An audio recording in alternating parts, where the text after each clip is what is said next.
Hi everybody, this is Sarah with your weekly card reading for the week beginning November 2nd, 2020.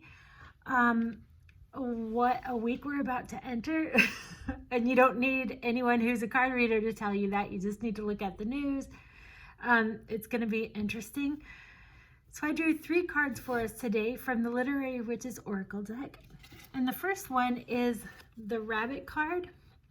And that is the card of like swift action, swift movement. So I think that's just because the election is on November 3rd, the beginning of the week. That's when everything kind of like comes to a head. And then the Knife card, which is the card of conflict, which you also don't need a card reader to tell you that that is going to be part of this week. Our country is just really divided right now. There's just like a lot of difficult, intense feelings on both sides, and I think all of us are just pretty tense and just kind of hoping for the best, but the best is kind of different for each person, and that is like hard too. And so the last card I drew is the Sandra Cisneros card, who wrote House on Mango Street, and it's the card of the body. And so this is a card that's giving advice on how to cope with this week that might be challenging. And I'm not predicting like any crazy or anything. I'm just saying like common sense would say we're kind of in for an intense time. But what we can do when we get in times like that is we can focus on the here and now and the present and fully inhabiting our body. When things get stressful, or maybe if the election doesn't turn out the way we hope it does, we, have this tendency as humans to just kind of spin around in our head like, that means this, and I can't do that, and like everything's gonna fall apart and the worst thing in the world. But like, we need to stop. The world needs our presence. The world needs us to be strong. The world needs us not to be like spinning in that tornado of panic. It needs us to be present and to be here and to be now. And so there are a few ways you can do that. Simple things like going out and stepping in the grass with bare feet if you live in a place that's warm enough still. Just like feeling the earth under your feet, touching trees and just like being in nature. Also, eating grounding foods like root vegetables, like having potato soup or something like that.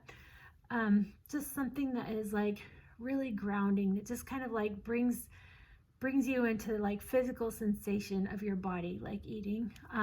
There's always sex to bring you into your body and like that physical sensation or connection with other. And you could focus on like dressing yourself well, getting yourself ready, like even if you're just home and like no one's gonna see you because you're still quarantining and all that, but just like taking care of your physical body, just to like have a ritual to kind of be in it and pay attention to it and just like get out of that spinning head and the big feelings and everything, to just kind of like process it all and stay here.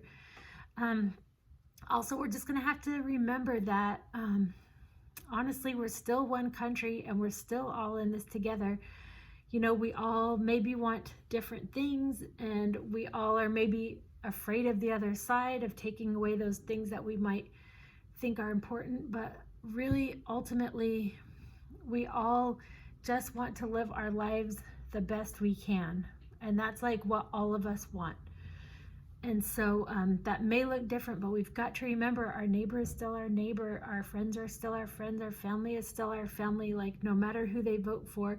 I know it's weird times, I know it's different times, but we're still human beings. This is not taking us out of that realm. We still just want to live our best life, whatever that's going to be. We're going to have some compassion. We're going to have empathy. We're going to have strength, and we're going to have to stay present and focused. And we've got this, and we can do this. Just remember love, just remember respect, just remember to be present, and you've got this.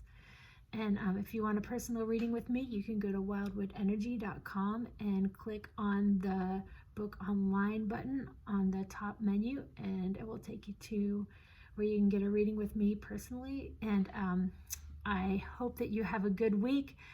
I definitely think it's going to be kind of a lot, but I definitely think we've been through this year and we've healed and we've grown and we've pivoted and we've changed and we've done what we had to do to be better people on the other side. And we're going to do it this week too. So you take care. Bye.